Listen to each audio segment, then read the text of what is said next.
On va commencer. Donc, mesdames et messieurs, chers participants, chers partenaires, bonjour à toutes et à tous.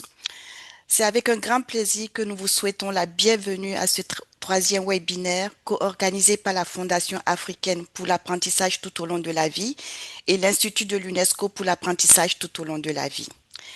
Cette rencontre s'inscrit dans le cadre du cycle de webinaires organisé par la Fondation avec l'ambition de créer un espace de dialogue autour des grands enjeux de la TLV et de son rôle dans le développement des sociétés africaines.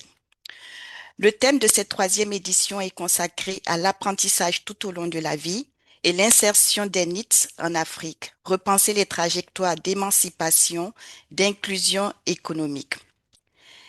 La question des jeunes en situation de NEETs est aujourd'hui au cœur des préoccupations de nombreux pays. Elle renvoie aux défis que pose la réalisation effective du droit à l'éducation, à l'accès à une formation de qualité, à la transition vers un emploi décent et plus largement à la construction de parcours d'insertion favorisant l'autonomie et la participation des jeunes au développement de leur société. À travers ce webinaire, il s'agira de croiser les regards de spécialistes issus de domaines complémentaires afin d'enrichir la réflexion sur les réponses à apporter à cet enjeu majeur pour le continent africain. Pour nourrir ces échanges, nous avons l'honneur d'accueillir trois intervenants de très haut niveau. Nous recevrons tout d'abord le professeur Amadou Alimbaï, qui est un économiste de développement, ancien recteur de l'université Cheikh Anta Diop et expert international en politique de développement. Il interviendra sur les dynamiques du phénomène des NEETs en Afrique et les mutations qui affectent les parcours des jeunes. Nous écouterons ensuite le professeur Abdelrahman Baba Moussa, qui est le secrétaire général de la Confémen. Son Confirmed. intervention portera sur la His contribution de presentation la will be DLV about the à contribution of lifelong l'émancipation, learning, au développement de empowerment, compétences and et à capacity l'inclusion des building, as jeunes. well as youth Enfin, Monsieur inclusion. And this will be followed by Mr. et environnemental du Royaume du Maroc partagera son analyse des politiques publiques, des mécanismes de gouvernance et des initiatives innovantes susceptibles de favoriser l'insertion durable des jeunes en Afrique. Avant de débuter, permettez-moi de rappeler quelques consignes pratiques.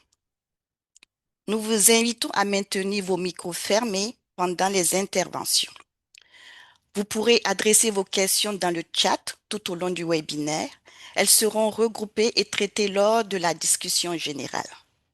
Nous avons aussi un formulaire qui sera partagé dans le chat et nous vous remercions de bien vouloir le compléter afin de rester informés des prochaines activités de la Fondation.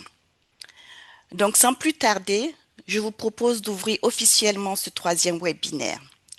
J'ai le plaisir d'inviter Madame Isabelle Kempf, directrice de l'Institut de l'UNESCO pour l'apprentissage tout au long de la vie, à prononcer son allocution d'ouverture. Madame la directrice, vous avez la parole. Merci beaucoup, Medina. C'est un vrai plaisir d'être ici. J'aimerais bien dire donc bonjour à Monsieur Kaidjou, le président de la Fondation, à tous les chers collègues et partenaires qui sont avec nous, et voilà, et tous nos mesdames et messieurs, chers participants. J'aimerais bien d'abord donc remercier chaleureusement la Fondation africaine pour l'apprentissage tout au long de la vie, pour notre partenariat dans l'organisation de ce troisième webinaire.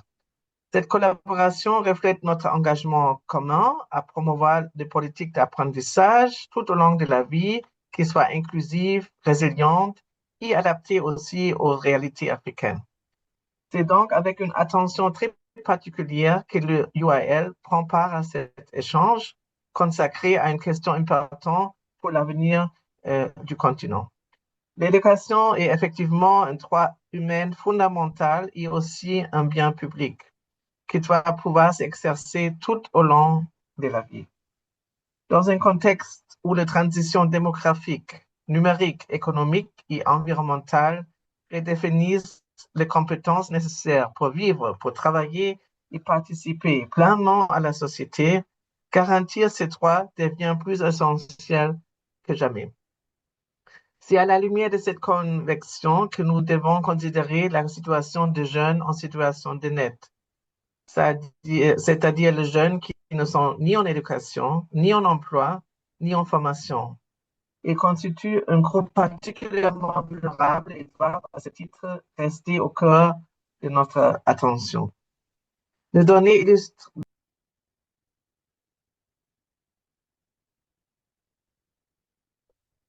Isabelle, votre micro. Pardon. Donc, je disais qu'en Afrique subsaharienne, près de 22% des jeunes étaient en situation de net en 2023. Mais cette moyenne régionale masque de fortes disparités de genre. Le taux atteint 27% de jeunes femmes contre 17% chez les jeunes hommes. Derrière ces chiffres, il y a des parcours interrompus, des aspirations freinées, mais aussi un risque réel d'exclusion durable lorsque les passerelles vers l'éducation, la formation et l'emploi ne sont pas suffisamment accessibles et connectées. Pour l'UAL, cette question doit être d'abord abordée sous l'angle des droits. Le droit à l'éducation ne s'arrête pas à la fin de la scolarité initiale. Et l'apprentissage tout au long de la vie ne doit pas rester un principe abstrait. Il doit devenir une réalité concrète pour celles et ceux qui, dans le parcours, ont été vraiment fragilisés ou même rendus invisibles. Cela suppose des réponses flexibles, inclusives et accessibles qui reconnaissent la diversité des différentes trajectoires, la valeur aussi des apprentissages formels, non formels et informels, ainsi que la nécessité de créer des véritables secondes chances.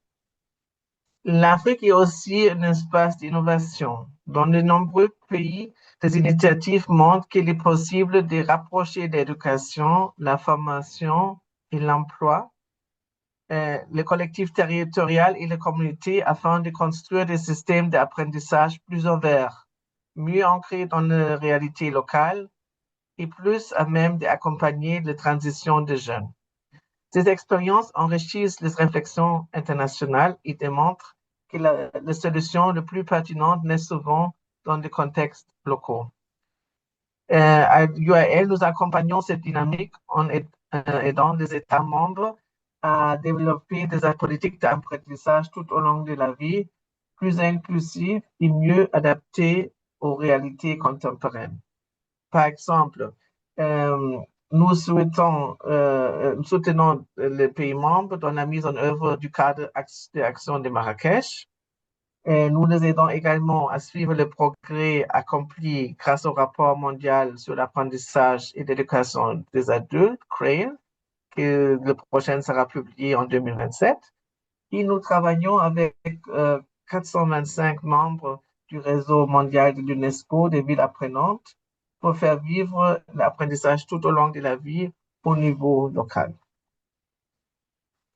Et aussi, c'est très important pour nous, nous accompagnons 31 membres de l'Alliance mondiale pour l'alphabétisation, GAL, et menons des initiatives visant à renforcer la reconnaissance, la validation et l'accréditation des acquis de l'apprentissage. À travers l'ensemble de ces actions, l'Institut contribue à construire des systèmes d'apprentissage plus cohérents, plus flexibles et plus équitables, capables de ne laisser personne de côté. Je souhaite que ces webinaires nous permettent non seulement de partager des analyses et des expériences, mais aussi de renforcer une conviction commune qu'aucune jeune ne doit pas être privé de son droit à apprendre, à développer ses compétences et à participer pleinement à la vie économique, sociale et de citoyenneté. Ensemble, nous pouvons contribuer à construire des systèmes d'apprentissage tout au long de la vie qui ouvrent des perspectives à tous et toutes les jeunes, sans exception. Donc, je serai très contente de suivre cet échange et bonne continuation de ce webinaire. Merci, Martina. Merci beaucoup Isabelle pour cette intervention qui nous rappelle avec force que le droit à l'éducation est un droit fondamental et un bien public et que la TLV constitue un levier essentiel pour bâtir des parcours plus inclusifs en veillant à ce que aucun jeune ne soit laissé de côté. J'ai maintenant le plaisir d'inviter Monsieur Aziz Kachou, le président de la Fondation africaine pour l'apprentissage tout au long de la vie, à prononcer son allocution d'ouverture. Monsieur le Président, vous avez la parole. Merci. Merci beaucoup, chère Madame Medina. Madame Isabelle Kempf, la directrice générale de l'Institut de l'UNESCO de l'apprentissage tout au long de la vie, chers participants, chers collègues. Je tiens tout d'abord à présenter mes sincères remerciements à l'UL et à l'UNESCO pour nous accompagner dans cette série de webinaires que nous organisons pour pouvoir adresser le sujet d'apprentissage tout au long de la vie sur plusieurs angles, sur plusieurs points de vue, afin de pouvoir maximiser le partage et maximiser la prise de conscience collective au niveau de notre continent de l'importance de l'apprentissage tout au long de la vie, mais également des solutions possibles et surtout comprendre le contexte africain et pouvoir profiter des expériences constatées au niveau de plusieurs pays, au niveau international, mais également au niveau africain. Je tiens également à remercier l'équipe des interprètes qui vont nous accompagner durant ce webinaire pour assurer la traduction en plusieurs langues afin que nos participants puissent être à l'aise en participant à ce webinaire, mais également au futur webinaire également. Je remercie nos trois intervenants d'avoir accepté notre invitation. Monsieur Abdelrahman Baba, Monsieur Karim El Mokri et également Monsieur Mbey. Je vous remercie sincèrement de votre acceptation et d'avoir préparé ce que vous allez partager avec l'ensemble des participants. Et j'espère que les participants réagiront également à travers ce webinaire à vos interventions pour pouvoir maximiser notre partage et également notre connaissance de ces sujets. Le sujet choisi pour ce webinaire, c'est le sujet des NEET. Comme vous le savez, cette catégorie de notre population, c'est généralement is generally the beating heart of the society as well. De la société, et c'est généralement, ça présente un nombre important, surtout dans notre continent. Comme nous le savons, nous sommes un continent, sur le plan démographique, nous sommes un continent jeune. Nous avons beaucoup de jeunes dans nos différents pays, d'une manière générale. Mais lorsqu'on prend les statistiques des NEET dans différents pays, les chiffres sont alarmants. Au Maroc, M. Mokri va certainement partager avec nous le contexte du Maroc et quelques chiffres, etc. Mais les jeunes de 15 ans à 24 ans au Maroc, ça représente à peu près 25% de la population. 25% sont des NEET. Et donc c'est des millions de personnes au niveau continental. Et c'est vu aujourd'hui comme étant problématique. Nous, au niveau de la Fondation africaine, nous souhaitons regarder ce sujet en fait en tant qu'opportunité, pas en tant que difficulté ni en tant que problème.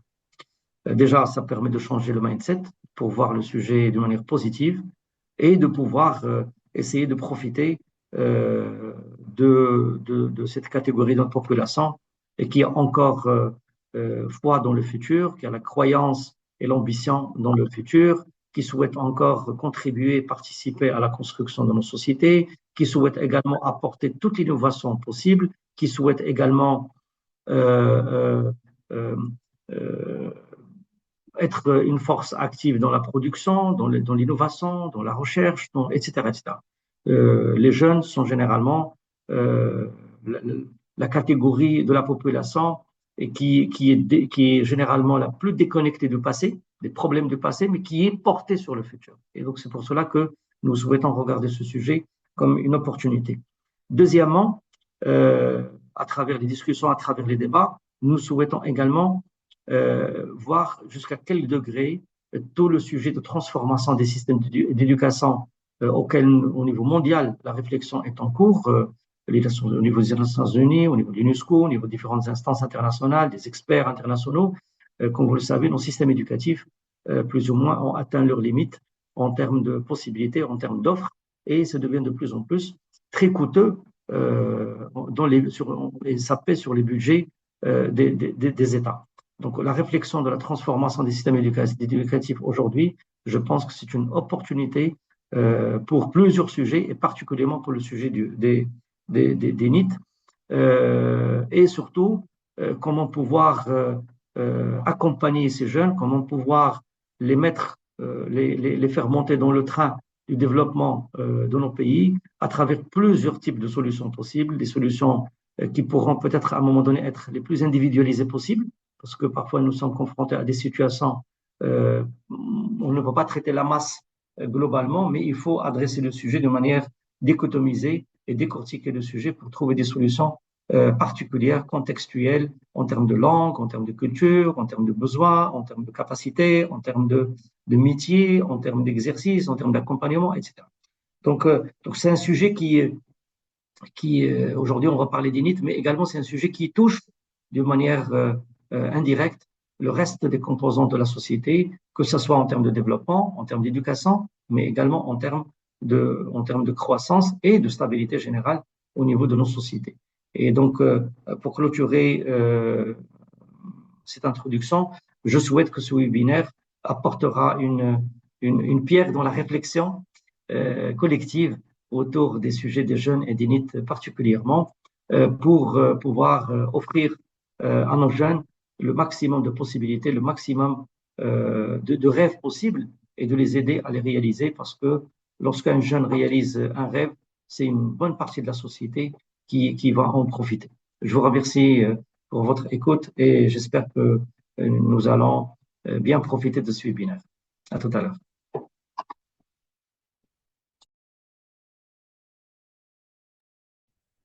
Madina, votre micro est coupé. Voilà. Madame Madina, à vous la parole. D'accord. S'il vous plaît. Merci. D'accord. Merci beaucoup, Monsieur le Président, pour votre intervention et pour ces mots qui ont rappelé toute l'actualité et la portée du thème qui nous réunit aujourd'hui. Nous entrons maintenant à présent dans la séquence des communications et je passe la modération à ma collègue Sarah de la Fondation. Sarah, vous avez la parole. Merci beaucoup, Madina, et un grand merci à Monsieur Reichou et à Madame Kef pour ces mots d'ouverture qui posent parfaitement le cadre de nos échanges de ce matin. Mesdames et messieurs, chers intervenants, chers participants, nous allons maintenant entrer dans le cœur de notre webinaire. Donc, pour l'éclairer, nous avons la chance d'accueillir 3 intervenants de grande qualité qui vont successivement theme throughout the presentations from the next 3 experts in order for us to understand better how NEETs are in Africa and to explore lifelong public, initiatives innovantes en la matière.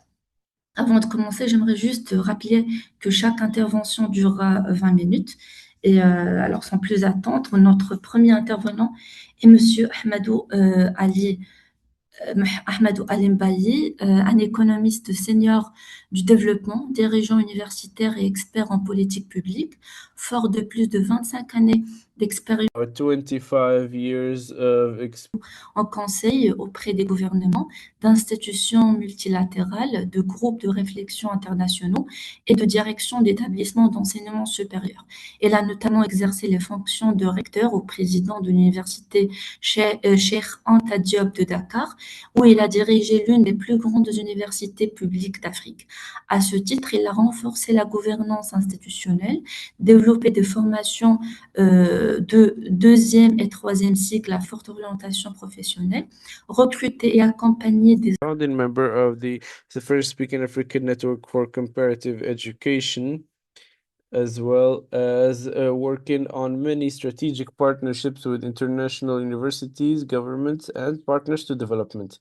Mr. Ahmadou is also dans les domaines de l'économie du développement, de la gouvernance, de l'emploi et de l'économie informelle, du changement climatique, de la transition énergétique, du financement international, du développement et des politiques commerciales.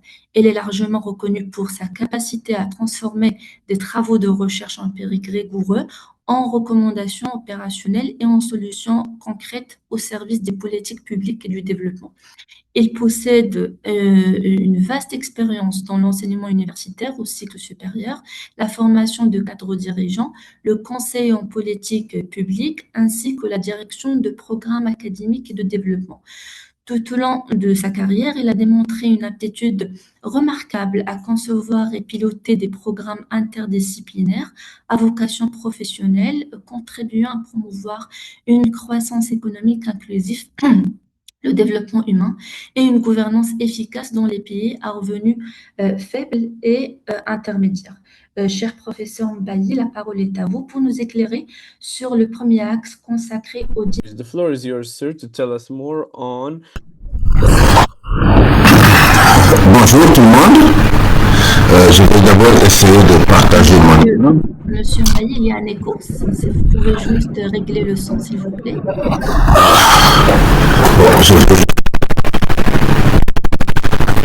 alors, est-ce que tout le monde voit mon écran? Monsieur Bailly, on peut bien voir votre écran, mais il y a un écho dans votre son. Je vais essayer de mettre bien écouter. Je vais essayer de mettre mon casque comme ça, j'espère que ça va passer.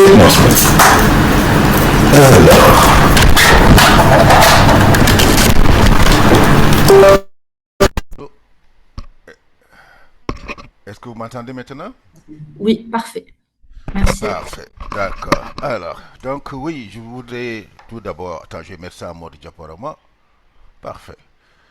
Alors, je voudrais tout d'abord remercier les organisateurs de m'avoir associé à ces réflexions très utiles et très actuelles dans le contexte du continent africain.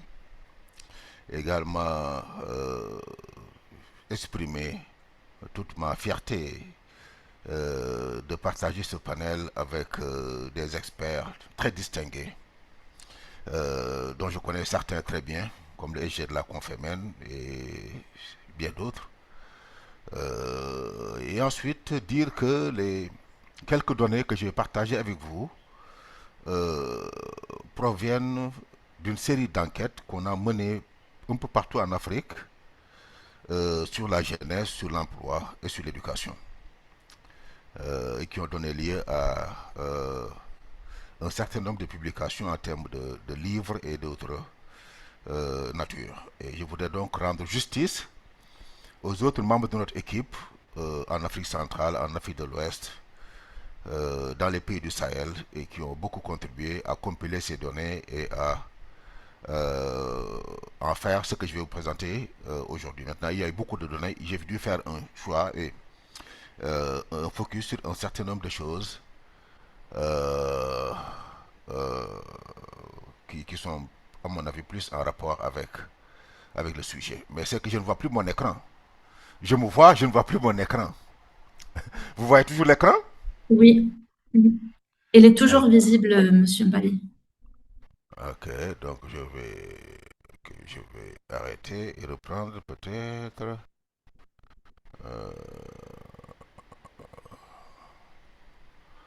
Bon, c'est bizarre.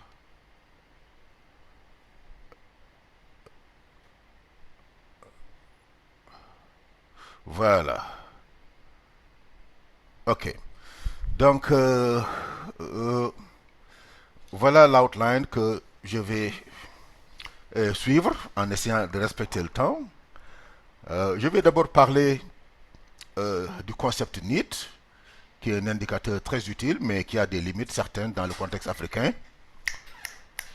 Et je vais aussi parler du marché du travail en Afrique et de ses imperfections. Et je vais essayer de mettre le focus sur le système éducatif, la dualité entre le système éducatif formel et le système éducatif informel, et comment cela affecte l'entrepreneuriat, l'emploi et le sujet que nous discutons, les NEET.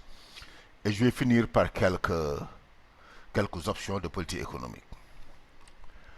Alors, le NEET, je crois que c'est un indicateur très utile. Tout le monde sait comment on le mesure, mais je vais juste le rappeler. Il s'agit de voir les jeunes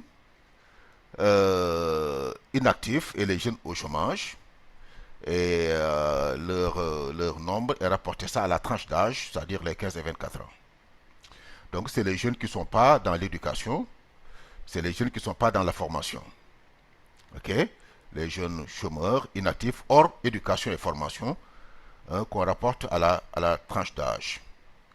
Alors c'est un indicateur beaucoup plus utile que les indicateurs usuels du travail, comme le taux de chômage. Le taux de chômage est très restrictif. Je vous donne un exemple. Si on vous demande le taux de chômage au Bénin, c'est que 2,3, le taux de chômage officiel. C'est-à-dire que 2,3. Mais tous ceux qui sont un peu familiers à l'environnement économique au Bénin ont une intuition très claire que le nombre de personnes en situation de vulnérabilité of people who are in vulnerability goes beyond that. Quand même, si on restreint le problème du chômage aux jeunes, le NIT on peut dire que pour chaque pourcentage de taux de chômage, il faut multiplier par 4 pour avoir le pourcentage de NIT. Vous voyez, le taux de chômage est 4 fois plus important que le taux de NIT pour la tranche d'âge concernée, les 15-24 ans. Donc le NIT donne un aperçu de la vulnérabilité plus précis que le taux de chômage. Mais il ne faut pas croire que le NIT reflète à la perfection la situation du marché du travail en Afrique. Par exemple, une faiblesse que le NIT partage avec le taux de chômage, mais c'est la question de la qualité de l'emploi. Le taux de chômage est limité dans le contexte africain parce qu'il ne compte pas le sous-emploi. Il y a 70% de sous-emploi au Bénin. Là, le taux de chômage parle de 2,3% de chômeurs, et on a 70% de taux de sous-emploi, parce que les gens ne voient pas la qualité des emplois. Il y a des emplois qui ne distinguent pas leurs détenteurs des pauvres, des gens qui n'ont pas d'emploi. Donc, si un emploi n'est pas décent, il y a beaucoup de critères permettant d'appréhender l'emploi décent, mais si un emploi est de mauvaise qualité, mais ça signifie que ça ne distingue pas significativement son détenteur de ceux qui n'ont pas d'emploi du tout. Alors, le NIT partage ce problème-là de la qualité des emplois avec le taux de chômage. OK? Alors, les inactifs en général, leur comptage, leur mesure pose problème en Afrique. Hein, parce qu'il y a beaucoup de gens qui sont découragés et qui ne sont pas à la recherche d'emploi. Et il y a d'autres catégories sociales qui ne sont pas correctement comptées dans les statistiques du travail, comme la population active et inactive. Alors, un autre problème, c'est le problème lié à la dualité du système éducatif. Il y a beaucoup de jeunes dans le système éducatif africain qui ne sont pas dans les systèmes formels et qui ne sont pas donc correctement comptés. Vous voyez, je prends l'exemple des gens qui sont inscrits dans les écoles coraniques. C'est des écoles où les gens apprennent la religion. Ils n'apprennent pas le français, ils n'apprennent pas les mathématiques, ils n'apprennent pas les choses qu'on apprend dans les écoles. Et donc, il y a un problème de compatibilité dans les statistiques entre ces jeunes et les jeunes qui sont enrôlés dans les écoles formelles. Et ça aussi, ça pose des problèmes, mais je vais y revenir plus tard. Alors, rappelez juste quelques caractéristiques dominantes du marché du travail africain. Une très faible adéquation entre l'offre de travail et la demande de travail. L'offre de travail est tirée par les dynamiques démographiques qui sont exponentielles. Et la demande de travail est limitée par la faible base productive. Il y a très peu d'entreprises, d'institutions qui peuvent employer des gens, et ceci face à une offre de travail provenant des ménages et qui est énorme. Et la conséquence, c'est le chômage, bien sûr, mais pas que. Il y a le sous-emploi visible et le sous-emploi invisible. Et il y a aussi les emplois vulnérables. OK? Et la plupart des travailleurs africains sont dans ce cadre de figure, comme on va le montrer tout à l'heure. Mais il y a des catégories sociales qui sont plus affectées que les autres. Et ces catégories sociales sont les résidents des zones rurales, les jeunes et les femmes. Et aujourd'hui, on va mettre le focus sur les jeunes, mais également les femmes. Parce qu'il y a des acteurs qui sont à l'intersection de ces trois catégories. Il y a des résidents des zones rurales, qui sont des jeunes, et qui sont en même temps des femmes. Donc, ils sont à l'intersection de ces trois catégories qui polarisent toutes les vulnérabilités. Alors, les dynamiques démographiques. Ça, je vous donne juste l'exemple du Sénégal, mais on peut avoir des chiffres similaires ou des chiffres même plus marquants Si par exemple je pense au Niger, où il y a les records en matière de croix démographique. Mais là, ce que j'essaie de montrer ici, c'est l'évolution du nombre de populations en âge de travailler, en valeur absolue. Et là, vous allez voir qu'en 1980, il y avait 60 000 jeunes qui rentraient sur le marché du travail annuellement. Dans les dernières années, ce chiffre a augmenté à 300 000. C'est une augmentation exponentielle. Vous voyez? Et puisque le temps est compté, je ne vais pas trop insister sur ça, mais il faut noter cette dynamique exponentielle de la population en âge de travail. Alors là, c'est les projections de World Population Prospect concernant les tendances démographiques internationales selon les régions. Et vous voyez que l'Afrique subsaharienne dépasse largement. La plus subsaharienne, c'est le jaune clair, hein, que ça fait à gauche. Vous voyez, c'est ce qu'on met ici. Et l'Afrique subsaharienne dépasse toutes les autres régions du monde. Et à l'horizon 2045-2100, on va avoir des croix démographiques négatives un peu partout à travers le monde, sauf en Afrique subsaharienne. D'accord? Alors, donc ça, c'est la première chose que je voulais dire concernant l'offre de travail. La deuxième chose que je voulais dire maintenant, c'est la demande de travail.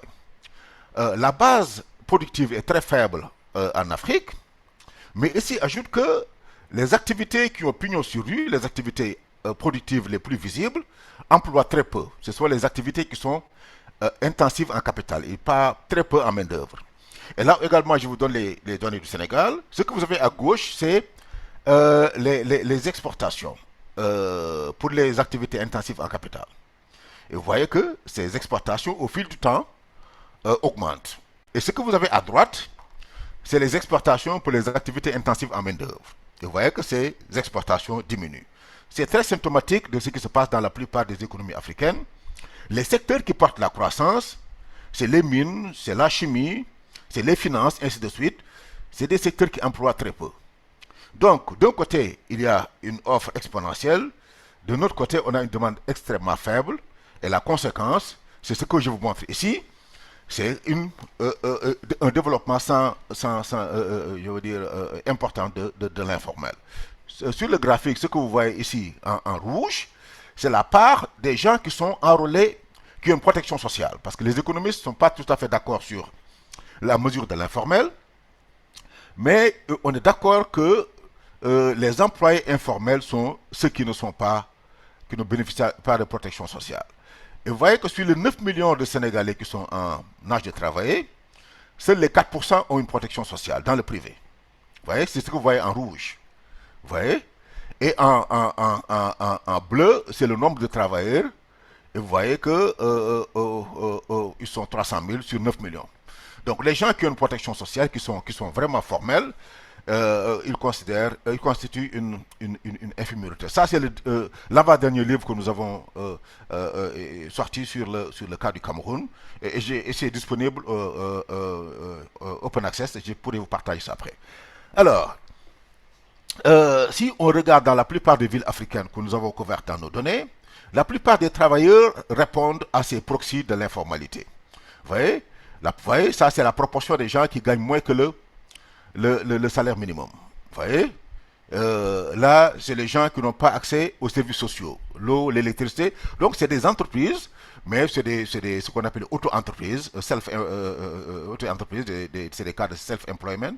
Et voilà, vous voyez, ils n'ont même pas accès au minimum de services. Je vais passer rapidement. Donc, quel que soit le critère qu'on prend en charge, qu'on considère, on voit que c'est des situations de vulnérabilité, c'est des situations de précarité. Et ici, vous me permettez de faire une pause pour dire que l'emploi informel comporte deux dimensions. D'abord, les employés, mais également les entreprises qui sont de petite taille. Par exemple, tout ce qui est auto-emploi, même si c'est des entreprises, c'est en temps des emplois informels. Donc, si on considère tout ça, on se rend compte que des situations de vulnérabilité émergent partout. Alors, maintenant, autre chose que je voudrais vous montrer, c'est l'effet sur la productivité. Et ça vous donne un peu une image de ce que c'est pour le développement de l'Afrique, pour le potentiel développement de l'Afrique. Alors, dans notre approche de l'informalité, et je n'ai pas eu le temps d'en parler ici, on considère l'informalité comme un continuum. On considère différents niveaux d'informalité, et de 0 à 5, ce qui fait 6 niveaux d'informalité. Et vous voyez que plus l'entreprise est formelle, plus sa productivité est élevée. Ici, le niveau de formalité 0, c'est les entreprises les plus informelles. Et vous voyez, le niveau de productivité est plus faible. Donc la productivité est corrélée à l'informel. Et ce qui nous amène à la question de la transformation structurelle. Parce que la littérature économique a montré que les pays se développent lorsque la main-d'œuvre se déplace vers les activités à faible productivité, des activités à faible productivité vers les activités à productivité plus élevée. Et si on regarde les données pour le continent africain, c'est pas ce qu'on voit. Ça, c'est également des choses qu'on a pu compiler et on voit très clairement que c'est pas les activités à très forte productivité qui attirent les travailleurs, mais les travailleurs sont concentrés dans des activités à faible productivité, comme l'agriculture, comme le commerce, et ainsi de suite. OK? Et ça pose des problèmes sérieux. Alors, maintenant, je voudrais, avec votre permission, vous présenter les données d'une enquête qu'on a réalisée. C'est une enquête séquentielle qu'on réalise depuis 2006 avec des données de panel. Et je voudrais remercier la Confemen parce que c'est leurs données qui nous ont permis d'avoir le baseline. Alors, on a pris un groupe de 1800 jeunes et qu'on essaie de retrouver au bout de chaque 7 ans, chaque intervalle de 7 ans, 10 ans, pour savoir ce qu'ils sont devenus depuis 2006. Et donc, ça nous a permis de comprendre un certain nombre de choses sur ces jeunes, leur famille, mais également leur groupe de comparaison, parce qu'on a fait ça. Alors, Monsieur Mbaye, Oui. excusez-moi, je me permets juste de vous rappeler que nous disposons encore de 5 minutes. Merci beaucoup. Mais c'est parfait. Je crois que ce sera suffisant pour vous passer mon message. Et après, rester à votre disposition pour... Alors, ce que j'ai essayé de vous montrer, parce que c'est des données qui sont très riches, permettent de faire beaucoup de choses. Mais ce qu'on a essayé de faire ici, c'est de comparer les jeunes qui ont fréquenté l'école coranique, donc l'éducation informelle, et les jeunes qui ont fréquenté l'école française, l'éducation moderne. Et on s'est intéressé aux soft skills, aux compétences comportementales. D'accord? Dans le questionnaire, on a introduit 116 questions permettant de saisir les compétences comportementales, c'est-à-dire les compétences non cognitives. Et nous avons essayé de capter 5 traits de personnalité en nous basant sur les Big Five. Les Big Five, c'est des traits de personnalité qui impactent considérablement le succès professionnel des jeunes, mais également le succès social. Parce que l'éducation, ça, c'est pas seulement pour avoir un emploi, mais c'est pour faire beaucoup de choses, éviter les comportements dangereux, vous voyez, et mieux gérer sa santé, mieux impacter sa société. Les effets de l'éducation, vous le savez, je suis à l'UNESCO. Mais alors, les Big Five, vous le savez très bien, c'est des traits de personnalité qui permettent de mesurer ces compétences non cognitives. OK? Donc, on a essayé d'appliquer ces Big Five à nos enquêtes en comparant les jeunes qui ont fait l'école traditionnelle et l'école moderne. OK? Et là, c'est ce que je veux vous montrer ici. C'est les chiffres que je vous montre. Alors, d'abord, ce qu'on a vu, c'est que les jeunes qui ont fait l'école coranique avant d'aller à l'école moderne, ce qui se fait souvent, ont plus de chances de réussir à l'école moderne.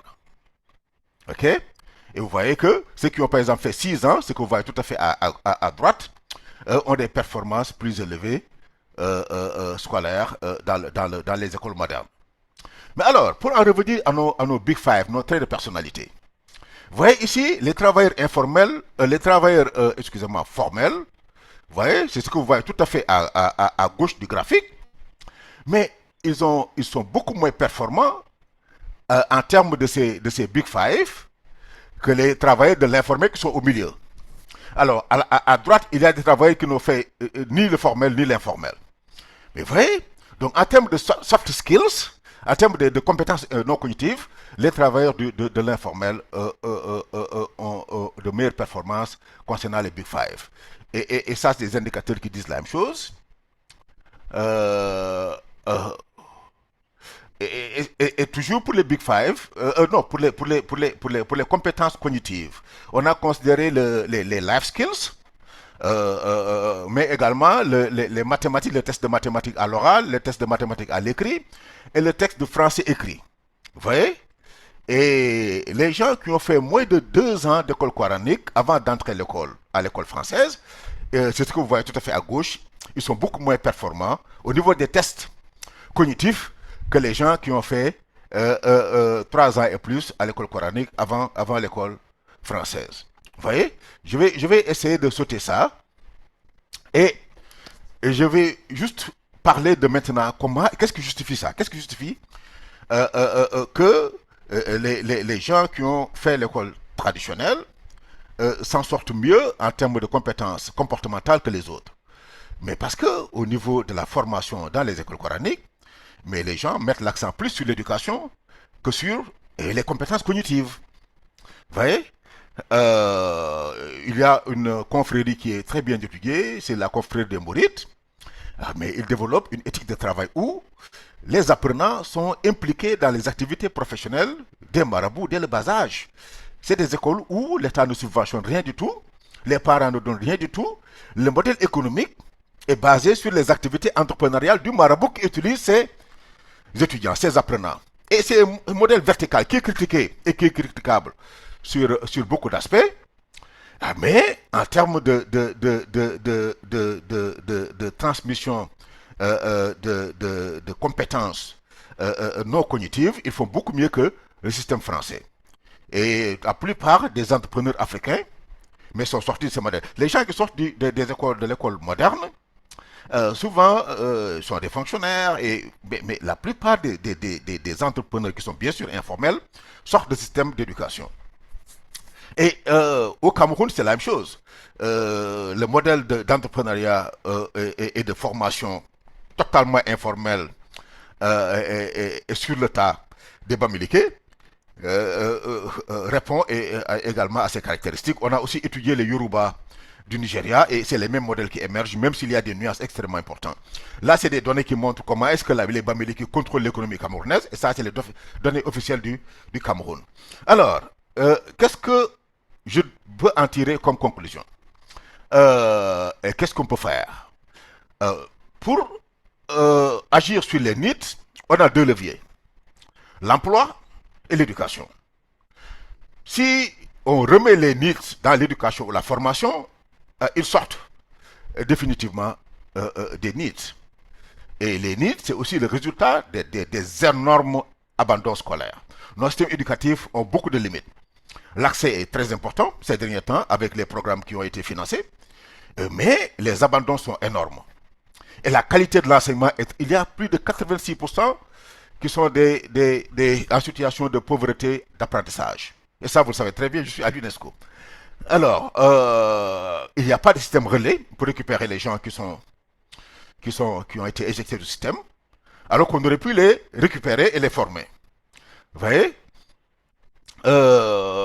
Ensuite, le système traditionnel et le système moderne, qui se développent en parallèle, il n'y a pas de pont, il n'y a pas de bridge. Je crois qu'on a besoin d'essayer de trouver des ponts entre eux et d'avoir des leçons qu'on peut tirer des 2 côtés. Parce que le système traditionnel n'est pas aussi la panacée. Il y a énormément de problèmes dans le système traditionnel. Mais ce n'est pas ça le focus. Ok? Maintenant, au niveau de l'emploi, les gens mettent l'accent sur la question de la formalisation de l'informel. Ça ne marche pas parce que la formalisation se limite à l'enregistrement. On ne formalise pas les gens en les enregistrant simplement. Vous voyez? Il y a des contraintes à l'environnement de l'entreprise. Et je crois que le focus doit être sur comment appuyer les activités informelles et à grandir et à se renforcer. Et c'est là où on peut faire le pont entre les politiques d'emploi et les politiques éducatives. Parce qu'au niveau des formations, mais il faut inciter sur les compétences comportementales, les compétences comportementales, les compétences entrepreneuriales. Et si on règle le problème de l'entrepreneuriat, on règle aussi indirectement le problème de l'emploi. Voilà donc ce que je voulais dire de façon ramassée. Il y a beaucoup de choses que je n'ai pas pu développer, mais je reste à votre disposition dans les discussions. Je vous remercie pour votre patience. Merci beaucoup, professeur Mbaye, pour cette analyse rigoureuse du phénomène NEET en Afrique. Vous nous avez montré que sa mesure se heurte à la dualité de nos systèmes éducatifs et économiques et que le déséquilibre structurel du marché de travail appelle des politiques éducatives et d'emploi repensées. Merci beaucoup. Donc, avant juste de passer à l'axe suivant, je vous invite, chers participants, à poser vos questions dans le chat. Nous passons maintenant au deuxième axe sur la TLV comme levier d'émancipation, d'autonomisation et d'inclusion des jeunites et des jeunites avec notre deuxième intervenant, M. Abdelrahman Baba Moussa, secrétaire général de la Confimen. Depuis 2018, il est professeur titulaire des universités en sciences de l'éducation à l'université d'Abomey-Calavi à Bénin. Elle a été de 1998 à 2007 maître de conférence à l'université de Cayenne, consultant formateur à l'Institut régional de développement social de Rouen, consultant associé à ETIS Conseil Cayenne en France, consultant expert pour l'OIF et l'UNESCO dans tout ce qui est régulation de la qualité de l'éducation, élaboration du cadre normatif sectoriel de l'éducation, reconnaissance et validation des acquis et de l'expérience, etc. Il est président et membre fondateur du réseau francophone africain d'éducation comparée, RAFEC, et directeur de publication de la revue du RAFEC depuis 2017.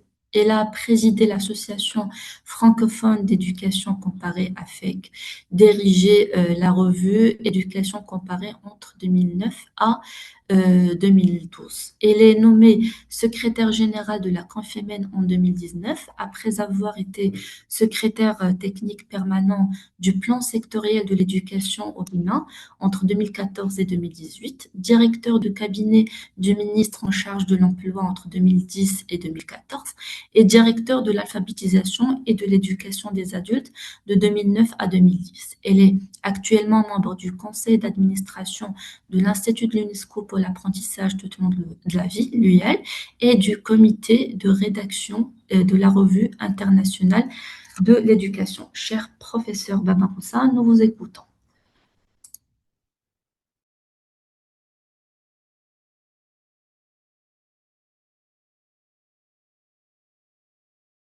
Cher professeur, nous vous écoutons pas. Est-ce que vous pouvez activer votre micro et Voilà. mettre votre diapo en plein écran? Merci. Merci infiniment. J'espère que c'est bon pour le micro Parfait, et pour la diapo également. exactement. Alors, donc, merci infiniment. Je voudrais à mon tour remercier la Fédération africaine pour la préservation de la vie et l'UIL pour m'avoir associé personnellement, donc en tant qu'enseignant-chercheur, mais aussi mon institution, la Confémen, à ce troisième webinaire sur un sujet effectivement de très grande importance, puisqu'on sait aujourd'hui que la grande préoccupation des jeunes, c'est les questions d'insertion, de formation et d'emploi.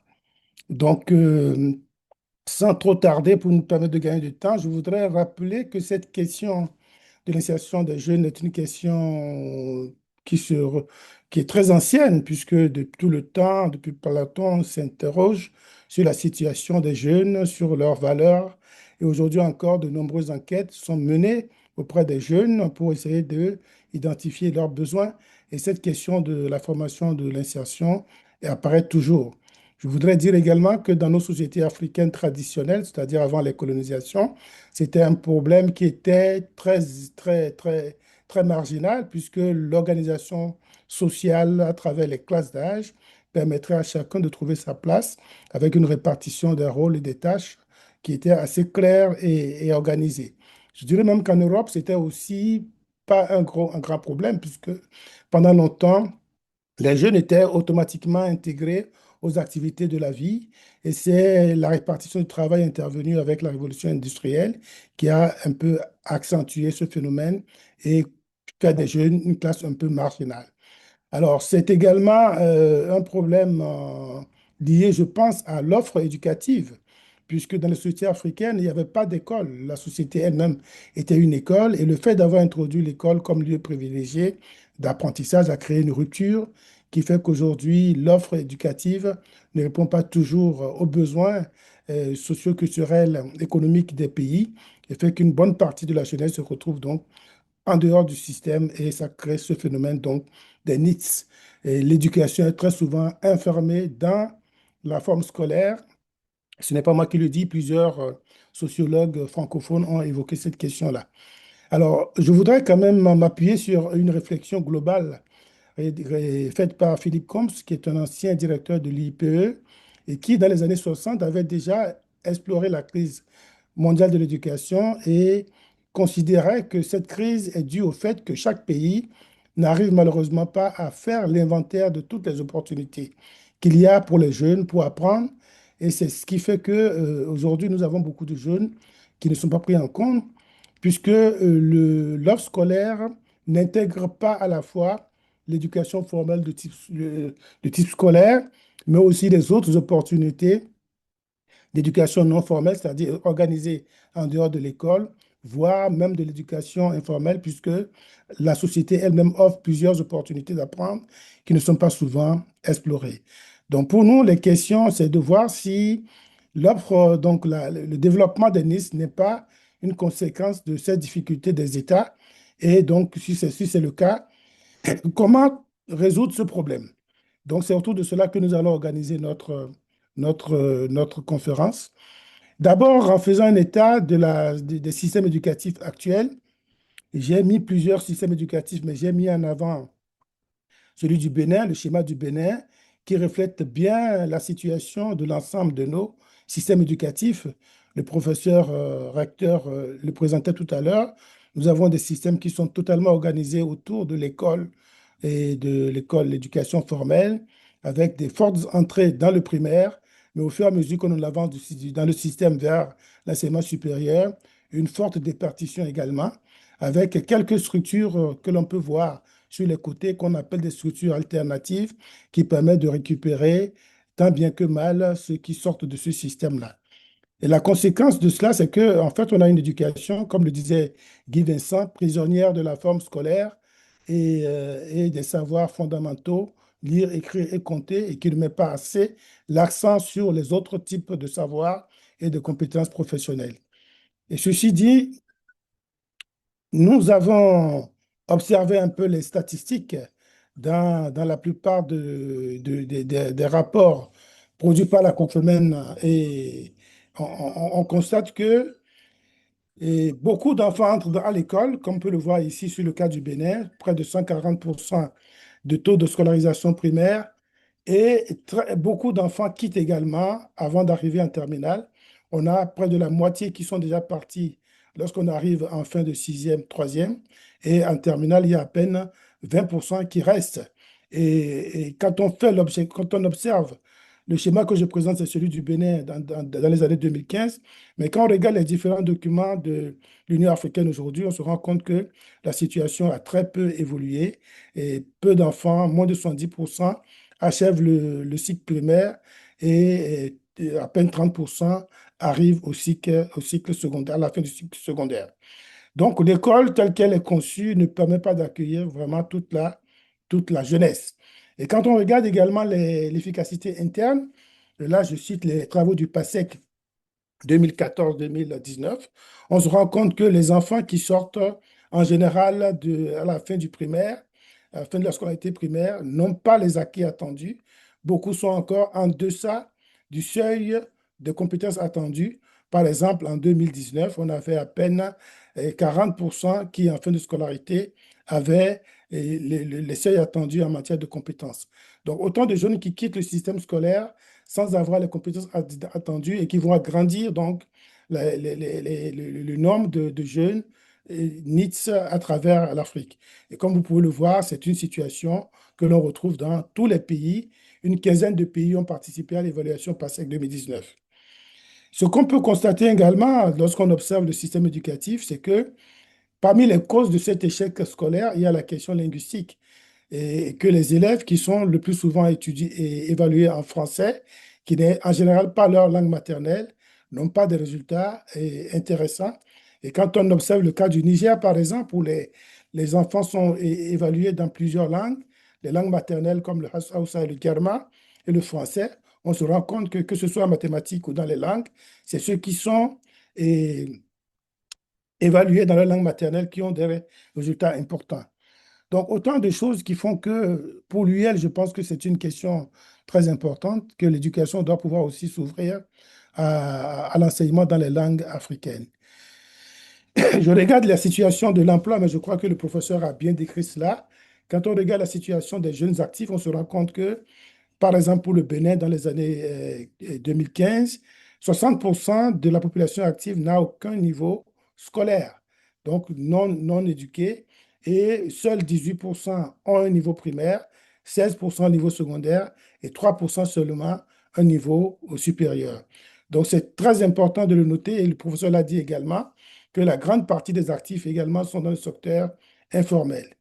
Mais ne pas avoir de diplôme scolaire ne veut pas dire n'avoir aucune qualification.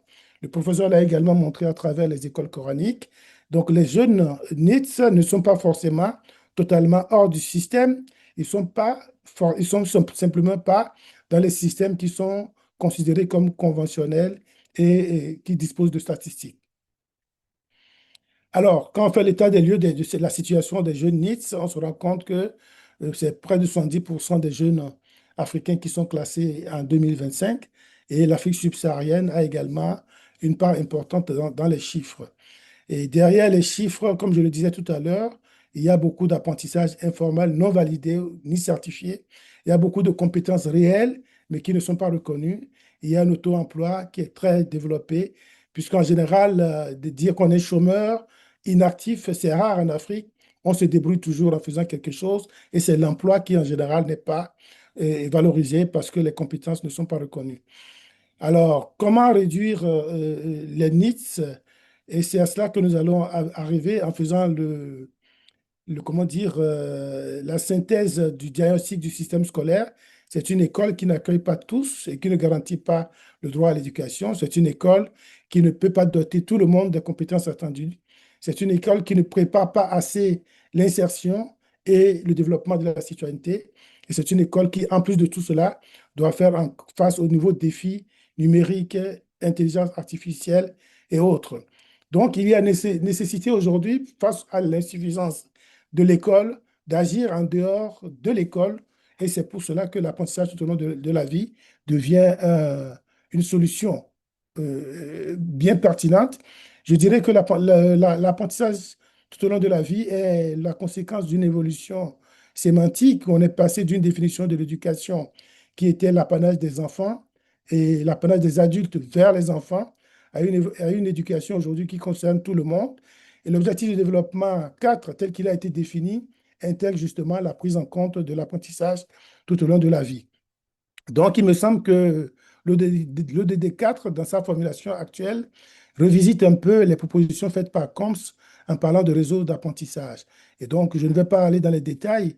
On sait que l'apprentissage tout au long de la vie repose sur des piliers, notamment conférer de l'autonomie aux personnes dans l'apprentissage, et développer des compétences professionnelles, des compétences de vie pour leur permettre l'insertion et le vivre ensemble, et aussi développer en définitive une citoyenneté responsable.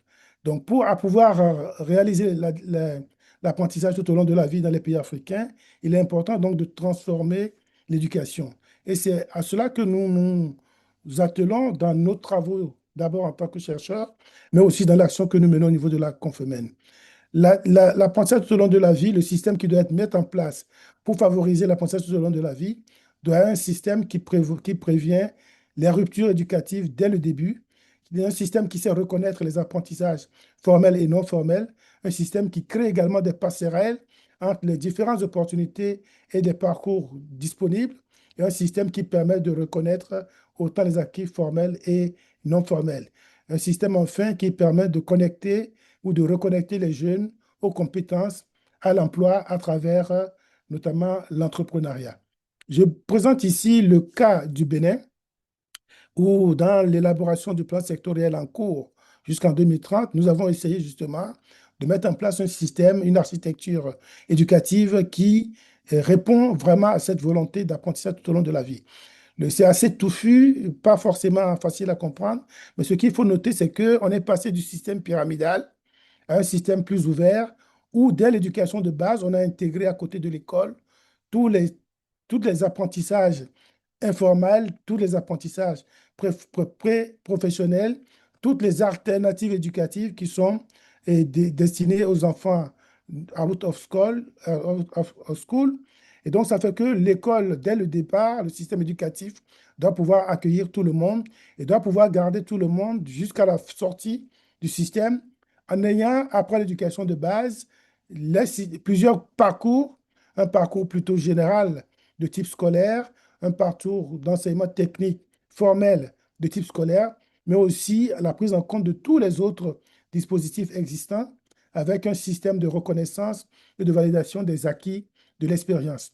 C'est un système également qui est connecté à la vie active au secteur porteur d'emploi à travers les dispositifs d'accompagnement comme les agences nationales pour l'emploi, les fonds de promotion de l'entrepreneuriat et les projets pour les emplois jeunes. Donc, c'est ce système holistique qui devrait permettre justement de prendre en compte la grande partie des jeunes et de les accompagner progressivement et que chacun puisse construire son parcours en utilisant les différentes opportunités qui sont offertes. Et donc, je crois que le cas du Bénin a été aussi repris par plusieurs pays. Aujourd'hui, le système de Côte d'Ivoire est un système qui répond vraiment à cette logique de passer d'un système éducatif pyramidal à un système plus rectangulaire et qui permet de ne laisser personne de côté. Donc, ce que je pourrais dire pour conclure et permettre peut-être d'aller plus en détail dans les questions qui seront posées, c'est qu'aujourd'hui, l'éducation non formelle doit être considérée aujourd'hui comme l'autre face du processus éducatif, non pas comme une alternative en cas d'échec, mais comme une opportunité dès le départ, et on l'a vu dès le départ avec les alternatives éducatives qui accueillent les enfants qui ont dépassé l'âge scolaire. Donc, c'est une offre unique avec plusieurs parcours et l'école doit rester comme une composante essentielle, mais des passerelles doivent être érigées entre l'école et les autres dispositifs. Deuxièmement, je crois que c'est un système qui doit donner une place importante à la formation technique et professionnelle parce qu'il n'y a pas de développement d'employabilité sans la prise en compte des formations professionnelles et techniques. Et comme l'a montré également le professeur, on apprend beaucoup dans le monde du travail, dans la vie courante en matière d'insertion professionnelle que dans le système scolaire trop centré sur les savoirs fondamentaux. Ensuite, il faut que le curriculum, ce qui est enseigné, soit acceptable, c'est-à-dire que ça puisse répondre à la diversité culturelle, à la prise en compte des savoirs endogènes, des langues d'enseignement et je voudrais terminer en disant qu'il n'y a pas de remède miracle, il n'y a pas de solution que l'on transpose d'un pays à l'autre.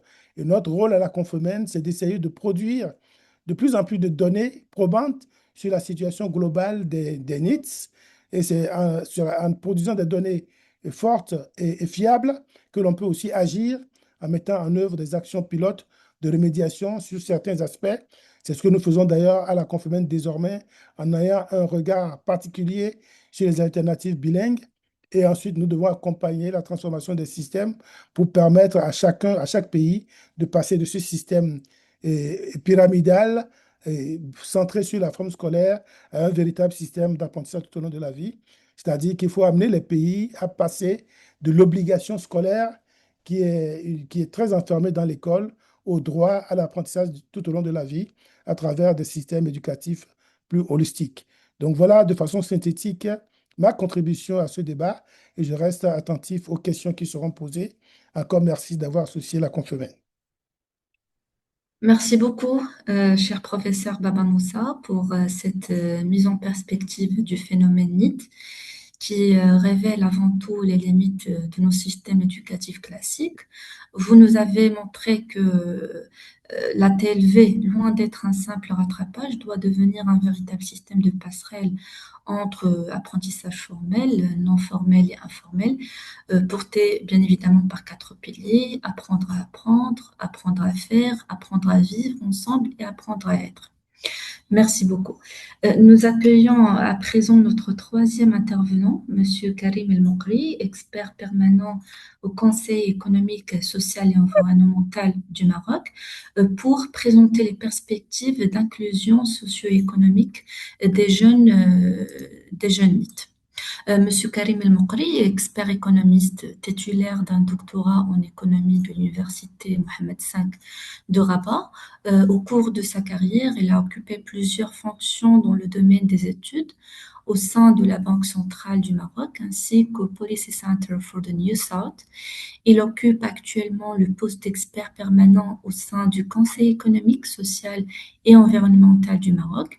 Ses travaux de recherche portent sur la politique industrielle, la transformation structurelle et la complexité économique, ainsi que sur les dynamiques du marché du travail, les effets économiques de l'autonomisation et de l'intelligence artificielle et les politiques monétaires et budgétaires. Elle a également contribué à de nombreuses publications dans ces différents domaines. Monsieur El Mokri, la parole est à vous. Merci beaucoup. Bonjour à tous et à tous. C'est un réel plaisir d'être parmi vous aujourd'hui. Et je tiens à remercier les organisateurs d'avoir impliqué et invité le Conseil économique, social et environnemental pour discuter d'une thématique d'une importance capitale pour l'Afrique, qui est celle des jeunes NEET. Donc, je vais essayer de partager avec vous les constats et les principales conclusions de l'étude qu'avait faite le Conseil économique, social et environnemental sur les jeunes NEET, justement. Euh, cette, il s'agit en fait d'un sujet qui s'est imposé étant donné l'impact et l'ampleur du phénomène, surtout que c'est un indicateur d'exclusion de large frange de la population, la population jeune. Au Maroc, le taux de chômage des jeunes, comme vous pouvez le voir sur le graphique, très très élevé, que ce soit pour les 15-24 ans ou les 25-34 ans.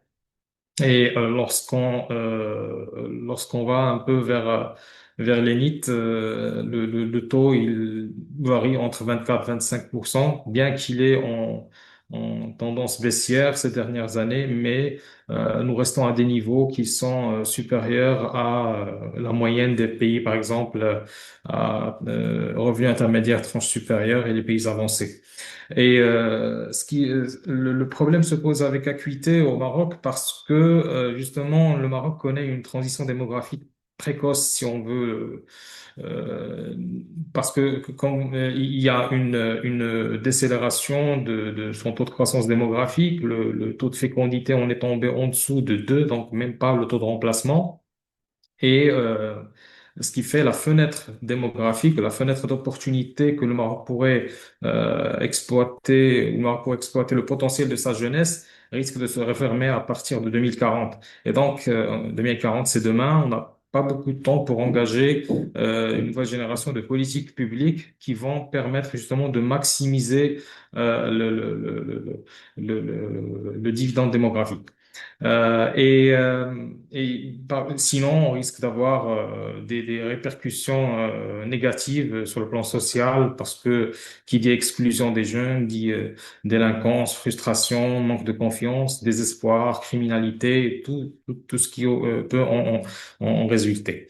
Euh, Ce qui rend la tâche difficile pour les politiques publiques lorsqu'ils veulent traiter la question des jeunes NEET, que ce soit au Maroc ou ailleurs, c'est le fait que son incidence n'est pas homogène et sa composition n'est pas homogène. Donc, au Maroc, par exemple, on a un taux de jeunes NEET avec une incidence plus élevée chez les femmes que chez les hommes, plus élevée en milieu rural qu'en milieu urbain. Il concerne davantage les personnes non diplômées.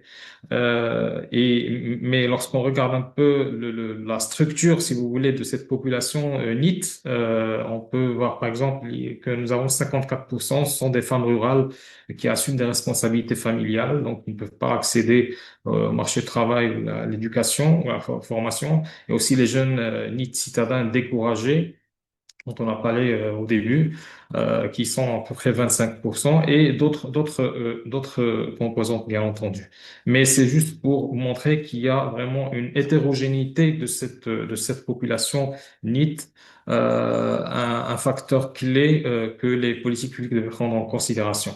Le Conseil s'est arrêté un peu sur les facteurs sous-jacents. On a identifié certains. D'abord, il y a un facteur transverse au niveau macroéconomique qui peut causer la persistance du phénomène d'énite. C'est, par exemple, on a au Maroc une croissance qui est restée pendant plusieurs années, une croissance moyenne insuffisante, autour de 3,5% en moyenne.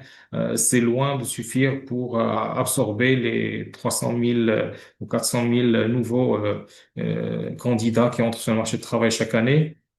On a encore une fois une diminution de l'intensité de la croissance en emploi et c'est dû c'est lié au processus de transformation structurelle de l'économie. La part des branches industrielles à forte intensité capitalistique est en train d'augmenter, alors que la part des branches industrielles à forte intensité en main-d'œuvre est en train de baisser. Et donc, ça fait que pour chaque point de croissance, on génère de moins en moins d'emplois.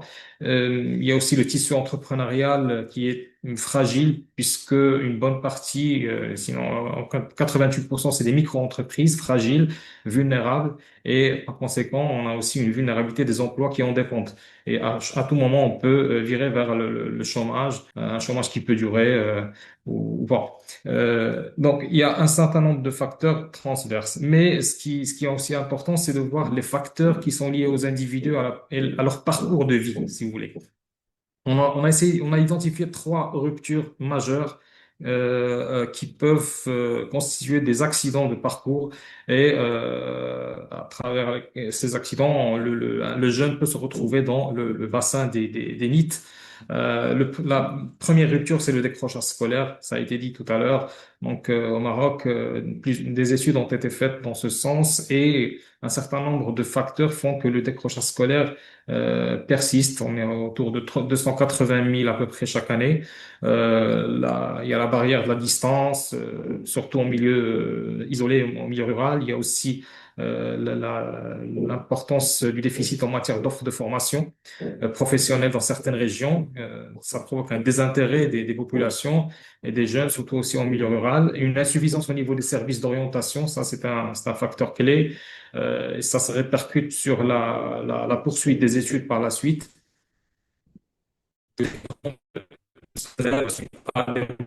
Répétitif, fréquent. Et aussi le décrochage scolaire qui est dû à des circonstances familiales, surtout celles liées aux parents. L'incapacité des familles à financer des cours de soutien pour leurs enfants, ça crée une certaine probabilité d'abandon scolaire et le mariage précoce des jeunes filles en milieu rural, quoique la causalité ici elle est plus ou moins bidirectionnelle selon certaines données de l'ONDH, de l'Observatoire national du développement humain, et d'autres facteurs. Le deuxième, une fois que ces jeunes passent cette première phase de manière plus ou moins satisfaisante, ils peuvent se heurter à une deuxième rupture, c'est la plus importante, et celle du passage de l'école au marché du travail. Donc cette transition de décrocher son premier job. Et là, les facteurs sous-jacents sont nombreux aussi. Il y a la sous-qualification et le fameux problème d'inadéquation formation-emploi. Il y a aussi le faible recours des chômeurs aux agences d'intermédiation sur le marché du travail. Pour les femmes, cette discrimination de genre, encore une fois, parce qu'elles sont plus limitées en termes de mobilité géographique pour aller chercher des emplois dans des zones plus dynamiques sur le plan économique comparativement aux hommes. L'handicap, les maladies de longue durée, le découragement dû au chômage prolongé. Là aussi, on a un chômage de longue durée dont la part dépasse les 60%. Ça provoque un découragement et ils peuvent même se transiter vers la population inactive et le poids sociétal en matière de répartition des tâches domestiques au détriment des femmes qui passent en moyenne 7 à 8 fois plus de temps pour les tâches domestiques ça leur permet pas de concilier la vie personnelle et professionnelle. Et parfois, ça les pousse, souvent, ça les pousse à quitter le marché du travail. Troisième rupture, elle n'est pas aussi importante en termes de volume, mais elle existe. C'est l'arrêt volontaire, c'est la transition entre deux emplois. C'est un arrêt de travail en quête de meilleures opportunités ou suite à une mauvaise expérience. En tout cas, c'est grosso modo, ce sont les trois grandes phases. Maintenant, est-ce que les politiques publiques ils sont pas restés les bras croisés. Il y a eu des efforts indéniables qui ont été déployés par les autorités publiques euh, pour justement essayer d'inclure cette jeunesse. Et il y a un certain nombre de stratégies et de politiques, parfois à caractère transverse, comme l'Initiative nationale du développement humain, d'autres qui sont plus à caractère sectoriel soit dans l'éducation, comme pour la lutte contre la déperdition scolaire, les écoles de la deuxième chance, les bourses. Euh, et il y a aussi, on peut dire aussi qu'il y a les politiques sectorielles, l'agriculture, l'industrie, le tourisme. Là aussi, à chaque fois, on retrouve des objectifs en termes de création d'emplois pour justement absorber les jeunes qui entrent sur le marché du travail et un certain nombre de programmes d'insertion, de promotion de l'insertion des jeunes sur le marché du travail. Euh, il y en a pas mal. Donc, certains sont plus pour l'insertion à travers le salariat, d'autres c'est l'insertion à travers l'auto-emploi, la création d'entreprises. Et la société civile, elle a été toujours impliquée. Bien sûr, on espère qu'elle sera impliquée davantage. Il y a des limites, mais elle a son mot à dire et un rôle important à jouer. Alors, malgré ces efforts, on a décelé un certain nombre d'insuffisances et de lacunes en matière de politique publique. D'abord, l'absence d'une politique, une stratégie intégrée pour les jeunistes au Maroc. Donc, on se limite à des programmes dispersés, fragmentés, ça impacte négativement l'efficacité et la capacité de coordination. Il y a aussi un autre élément, c'est la qualité insuffisante de l'enseignement et l'impact limité des réformes du système éducatif sur le phénomène de décrochage scolaire qui, malgré la baisse, reste important, des lacunes en matière d'orientation, de politique d'orientation scolaire. Il y a aussi le problème structurel des politiques de formation, donc l'adéquation formation-emploi. Là, et ça se répercute même au niveau de la formation professionnelle, puisque paradoxalement, les taux de chômage les plus élevés, selon le Haut Commissariat au plan, c'est parmi les lauréats de la formation professionnelle. Ça questionne justement l'efficacité de ces politiques publiques. Alors, actuellement, il y a ce qui est en cours, c'est les nouvelles cités des métiers et des compétences en matière de formation professionnelle. On espère que ça va redresser la situation. D'autres limites, c'est les capacités, les moyens insuffisants des entités chargées de l'accompagnement et de l'intermédiation pour l'insertion sur le marché de travail. Le ratio d'emploi ou chercheur d'emploi, euh, au Maroc, il est inférieur à ce qu'on rencontre un peu dans d'autres pays, des pays émergents comme la Turquie, le Vietnam, etc.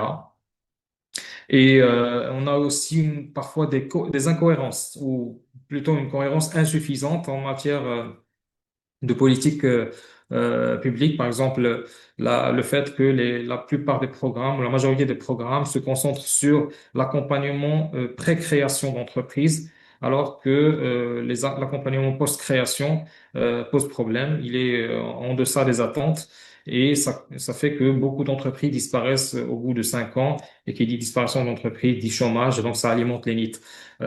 Parfois aussi, on trouve une réglementation qui est contre-productive sur le plan, par exemple, le statut de l'auto-entrepreneur, c'était une bonne initiative, mais les limites réglementaires en termes de chiffre d'affaires, de capacité de recruter, et dernièrement, même sur le plan fiscal, certaines restrictions font que l'attrait de ce statut est de moins en moins important.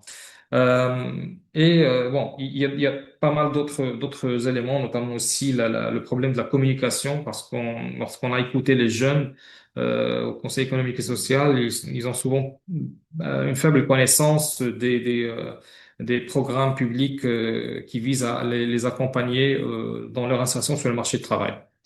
Alors, on passe, si vous voulez, rapidement vers ce qui pourrait être des pistes de réflexion ou des recommandations euh, auxquelles on pourrait réfléchir en tant que pays africain. Bien sûr, chaque pays a ses spécificités, mais l'idéal, c'est d'avoir déjà une approche intégrée avec l'ensemble des parties prenantes qui sont impliquées, des responsabilités bien claires et qui doit être construite sur quatre piliers majeurs.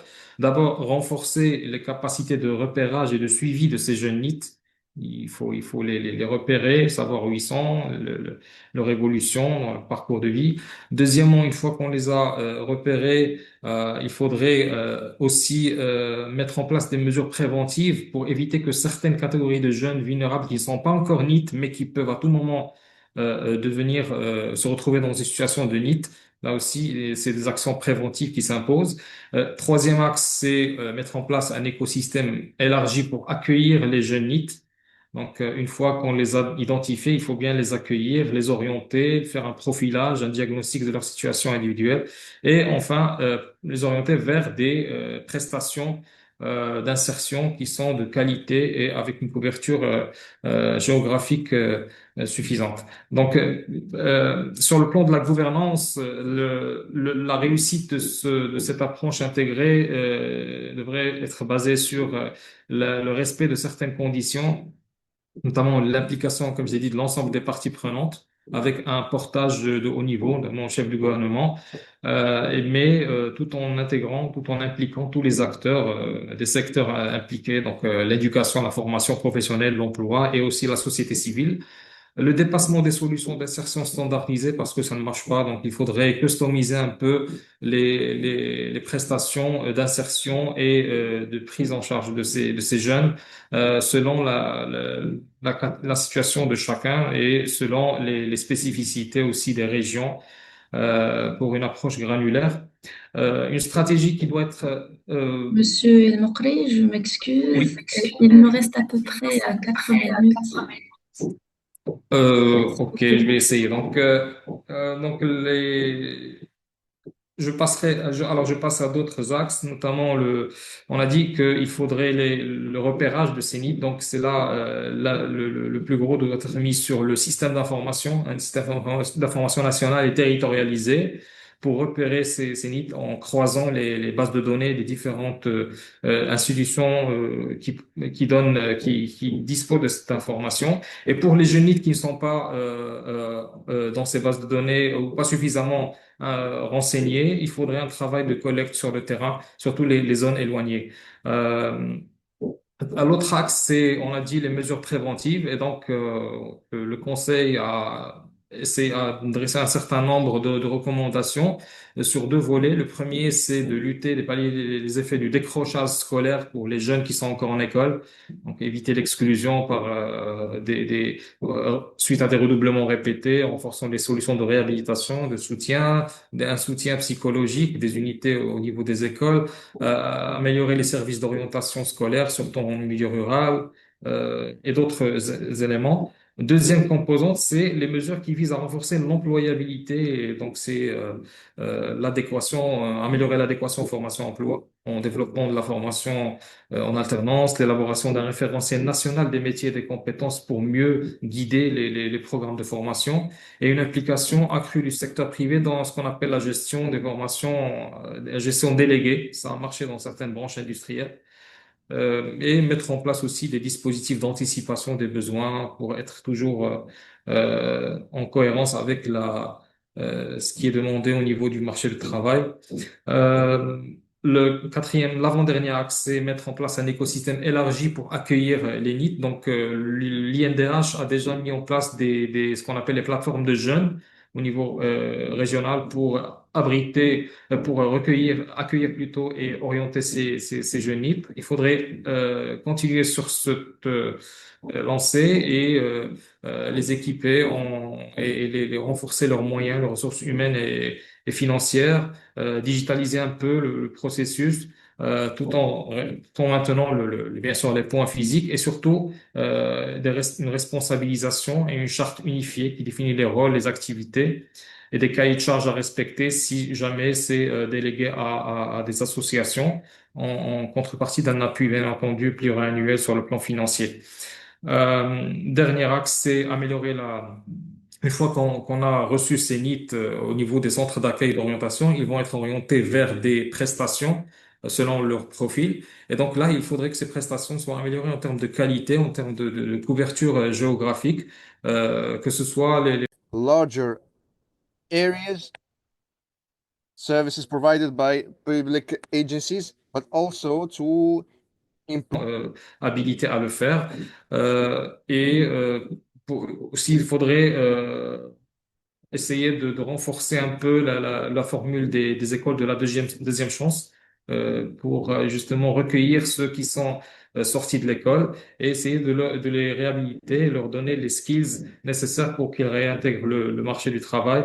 Enfin, pour les femmes, ce dernier slide, donc je m'arrête, il faudrait franchement, il faut miser beaucoup sur cette composante qui constitue plus de 75% des NEET et soutenir l'intégration des femmes NEET dans les activités génératrices de revenus, surtout en milieu rural, dans le domaine aussi de l'économie sociale et solidaire via des dispositifs d'accompagnement adaptés, encourager l'accès à l'auto-emploi et à l'emploi salarié avec des incitations financières et accompagnement des femmes NEET porteurs de projets et des subventions temporaires aux entreprises qui recrutent des jeunes femmes NEET et mettre en place un plan national pour le développement de l'offre des crèches publiques parce que ça, c'est un handicap de taille lorsqu'elles ne trouvent pas de crèche pour les familles qui ont des enfants. Enfin, adopter des mesures au niveau du code du travail pour faciliter les modes de travail flexibles, télétravail, temps partiel, flexibilité des horaires, etc. Et je vous remercie pour votre attention. Merci beaucoup, Monsieur Karim, pour votre présentation précise. Vous avez rappelé l'ampleur du phénomène NEET et ses principaux facteurs. Donc, avant de dérouler la feuille de route du Conseil économique, social et environnemental, articulée autour d'une gouvernance unifiée, d'un système national de repérage et de suivi, d'un réseau territorial d'accueil et d'orientation et d'un renforcement des dispositifs de réinsertion avec une attention particulière portée aux jeunes femmes NEET. Merci encore une fois à nos chers intervenants pour la richesse et la complémentarité de ces regards. Je propose tout de suite que nous ouvrions maintenant la discussion. N'hésitez pas à continuer de poser vos questions via le chat. Madina, je te rends la parole pour animer ce temps d'échange. Merci. Merci Sarah. Donc au niveau du chat, ce que nous avons comme message jusqu'à présent, nous avons une demande de mise à disposition des résultats de l'étude sur les écoles coraniques et c'est une demande de Madame Isabelle Kampf, la directrice de UAL. Ensuite, nous avons un constat de Madame Carole de Pamoja qui mentionne ici que l'ADA avait commandité de nombreuses études sur les modes d'éducation traditionnels expérimentés en Afrique, de même que les socles communs de compétences pouvant favoriser des passerelles entre les formes d'éducation en présence. Mais ces études n'ont pas été prises en compte dans la conception des programmes d'éducation. Il est important de trouver le modèle adéquat d'éducation holistique de l'Afrique. Merci aux différents panélistes pour avoir partagé leurs perspectives. Il est urgent de prendre en compte la situation des NEET pour éviter la radicalisation qu'on observe un peu partout en Afrique. Donc, c'est un constat de Madame Carole de Pamoja. Ensuite, nous avons deux questions de Monsieur Elarbi et je pense que cette question s'adresse aux trois intervenants. C'est de savoir comment percevez-vous le rôle de la société civile face au phénomène des NEET? Et une deuxième question de Madame Carole qui est, est-ce que les indicateurs NIS sont-ils systématiquement pris en compte dans les données éducatives en Afrique? Donc, je vous laisse répondre à ces deux questions et je ne sais pas lequel de vous voudrait commencer, à savoir quel est le rôle de la société civile face au phénomène des NITS. On est assez flexible, intervenant. Oui, je peux en parler, hein. Alors, Monsieur Mbaye, il faudrait que vous mettiez votre micro parce qu'on a des échos. je remets mon casque alors.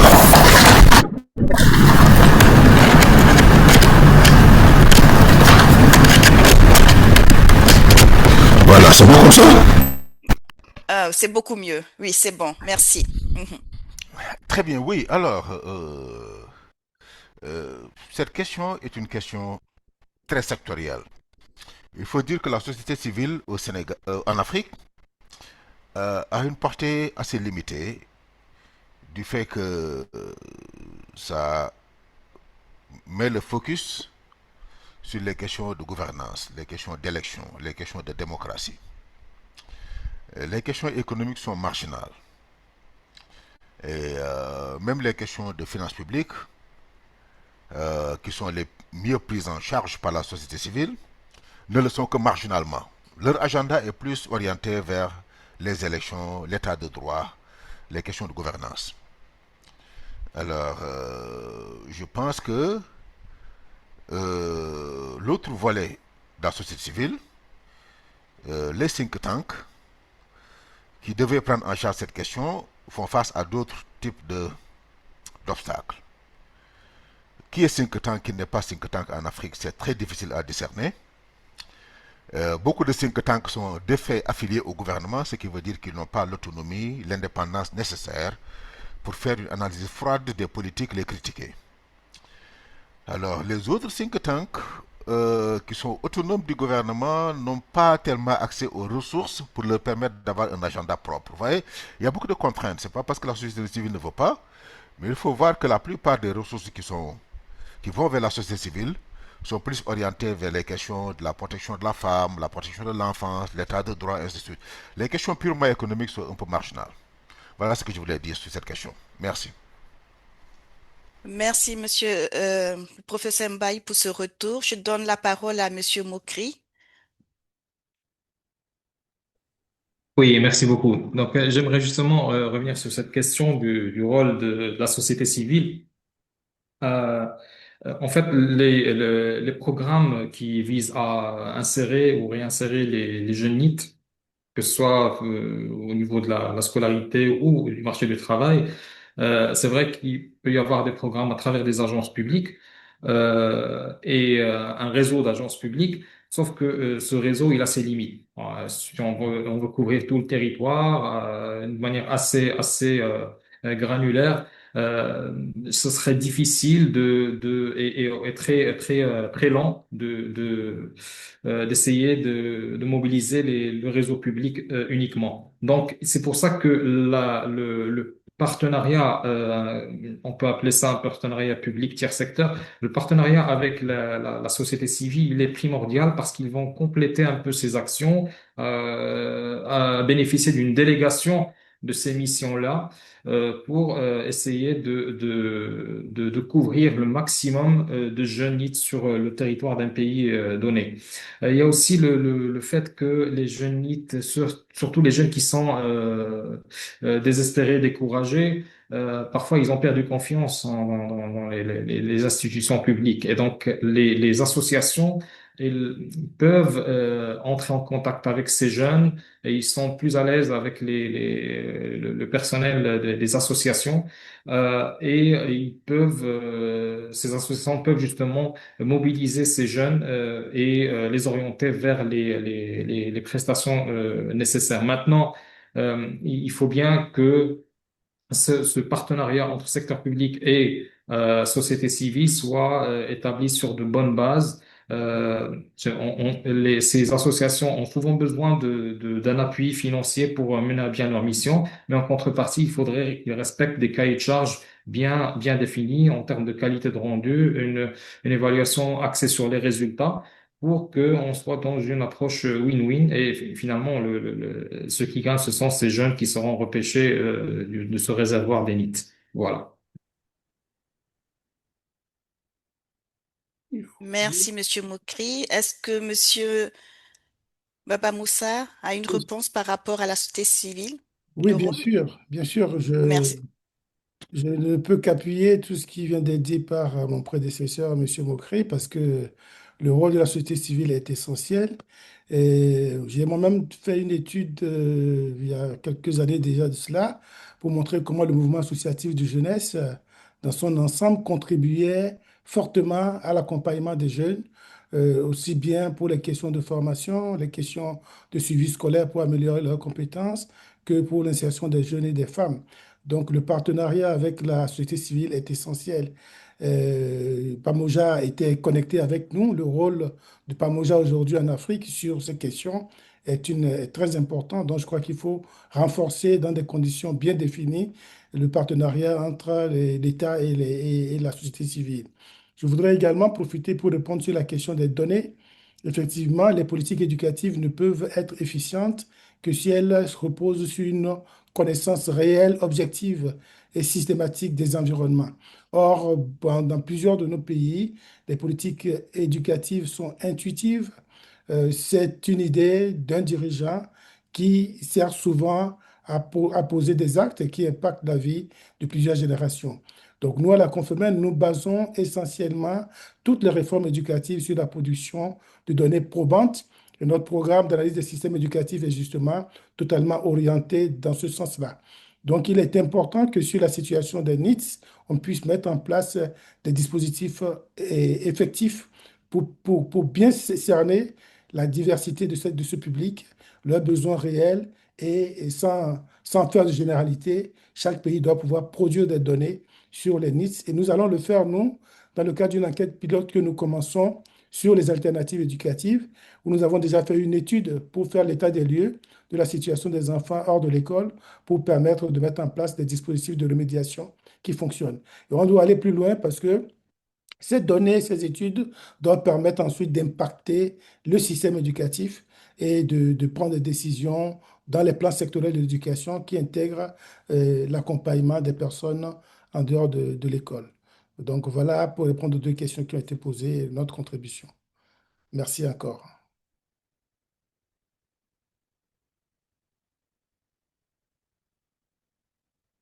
Merci beaucoup, Monsieur Baba Moussa.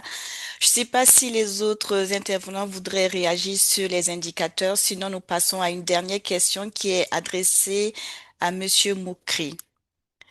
Si vous devez choisir une seule action prioritaire, quelle sera la toute première mesure concrète à mettre en œuvre dès demain pour briser cette défiance et redonner espoir à ces jeunes? Et comment allez-vous veiller à ce que cette excellente stratégie ne reste pas un document théorique de plus sans réelle traduction sur le terrain?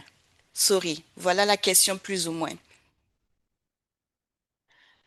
Donc, elle est adressée à Monsieur Moukri. Je pourrais la répéter. Si vous devez choisir qu'une C'est seule. bon, c'est Merci bon. beaucoup. Oui.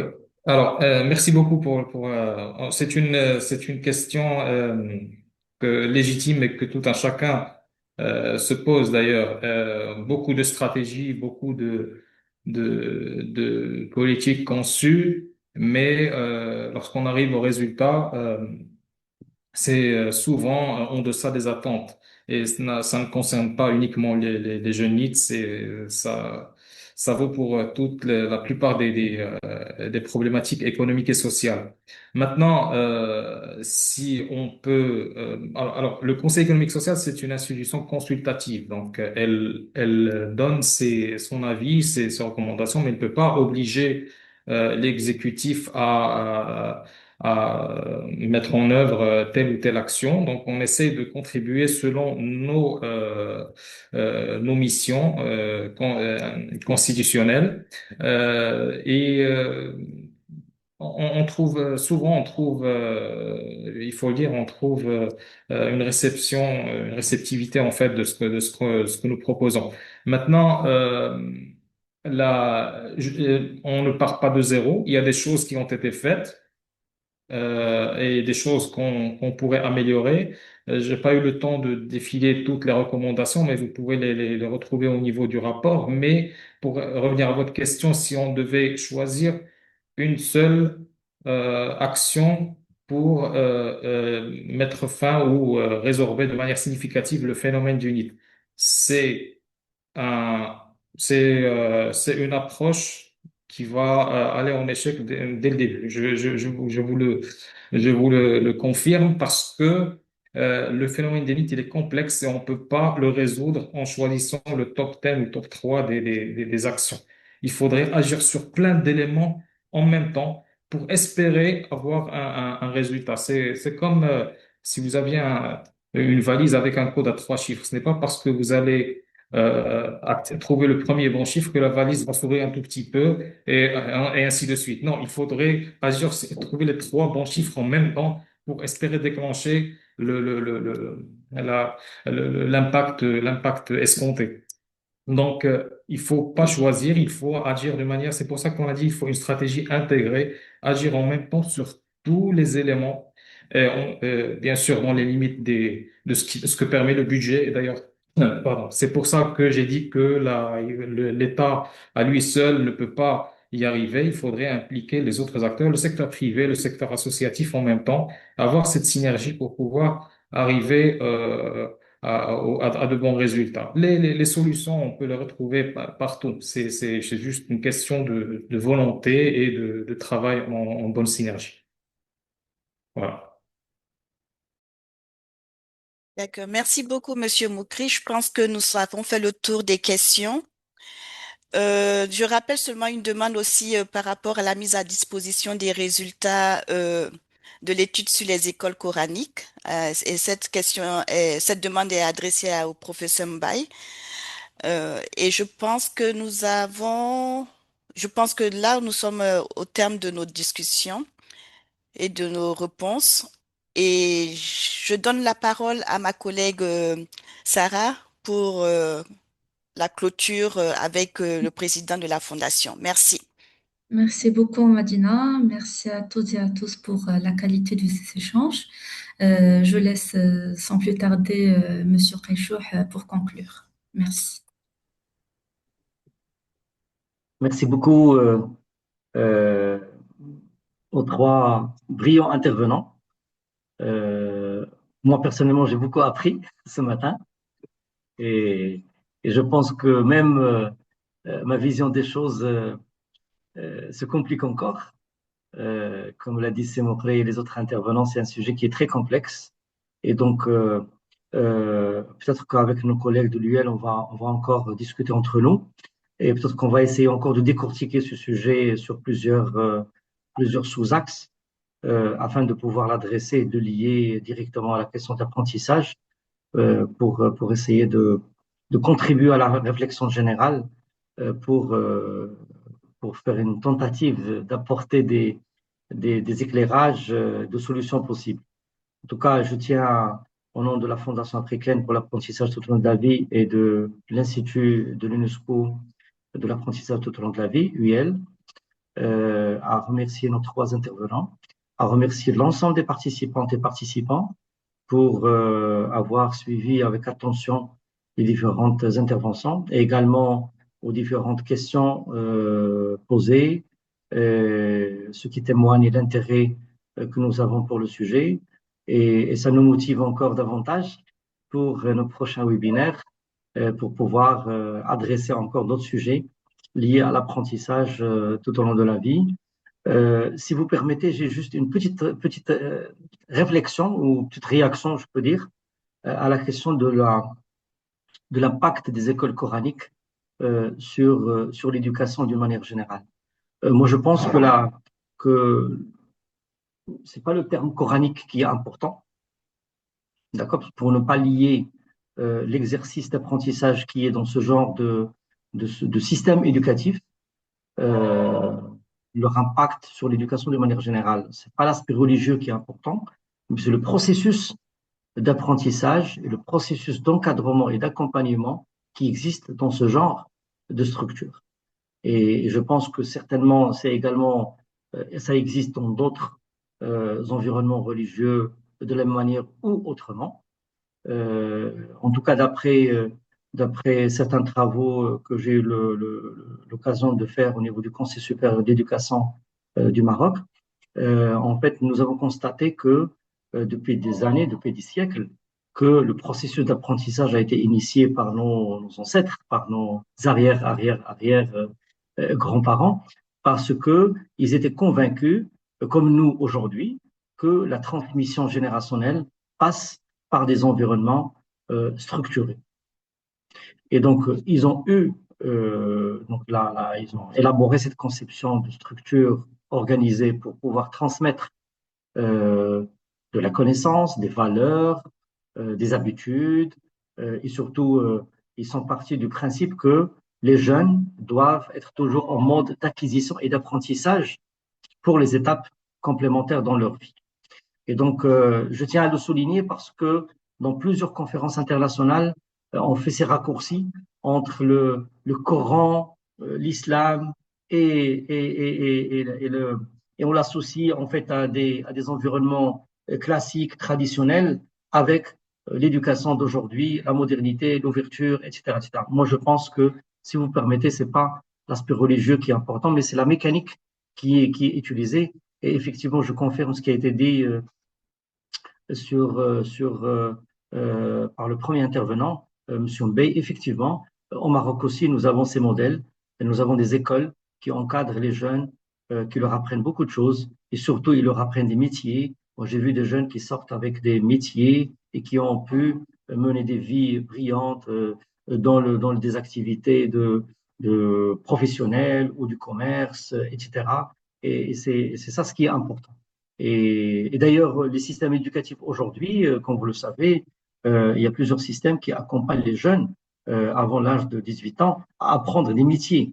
Nous, au Maroc, nous avons des centres de formation professionnelle qui sont liés avec l'éducation nationale, qui essayent d'encadrer un certain nombre de jeunes qui le souhaitent avant d'avoir le bac pour apprendre des métiers et ça aide beaucoup de jeunes. Donc voilà, j'ai souhaité faire cette parenthèse pour avoir plus de liberté de réflexion au-delà de l'aspect religieux lui-même, et c'est de voir peut-être de rentrer dans le mode opérationnel, le mode de fonctionnement de ces structures, et pour voir ce qui est ce qu'on peut transposer ou ce qu'on peut également exploiter pour nos systèmes d'éducation et d'apprentissage d'aujourd'hui. Voilà.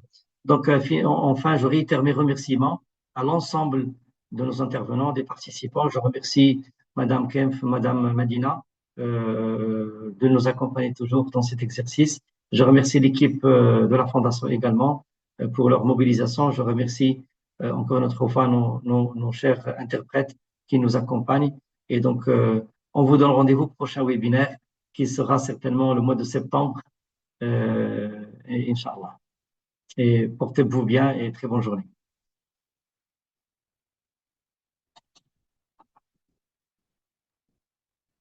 C'est bon, ça va? Oui, c'est bon. Oui. Merci beaucoup à Merci tous beaucoup. et belle Merci à journée tous. aussi. Merci. Merci Au Madina, revoir. merci chers intervenants. Au Merci. revoir. Au Merci. revoir.